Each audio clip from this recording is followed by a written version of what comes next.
Okay, so just like some of my other classmates, I think that this article was a little more in depth than what I was expecting. But it talks about basically the way our immune system ages and the effects that it has on the different cells in our body and the aging process.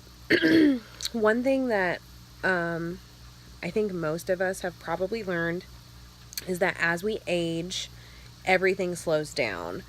Um, Obviously, the aging process involves different cells dying off, not reproducing as fast as they were, not being as effective as they were before. And so I liked reading about how a lot of these different cells, it's not necessarily like with the neutrophils, they don't lessen in production, it's just they're not as effective. And I think it talked about the phagocytosis, the capacity being lowered, a lot of different cells and things in the article seem the same.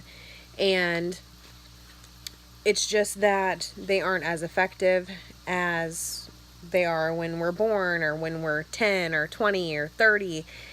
And all of those increase the risk of us getting infections, not having as high of an immune system, not being able to fight off infections or different diseases, things like that.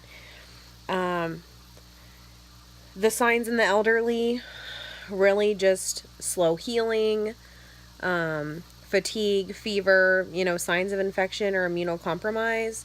You can do some blood tests, inflammation tests, things like that.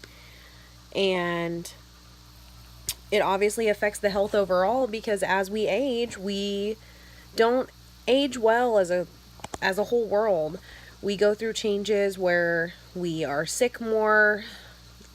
People are dying of secondary complications from illnesses that they get in the hospital while they're having treatment, or they're dying of pneumonia after a surgery or different things like that. And so as we age, it really is a hard process to understand, and hopefully we learn more about this process, since this article really talked a lot about how there isn't a lot of evidence yet for them to really confirm what's exactly going on.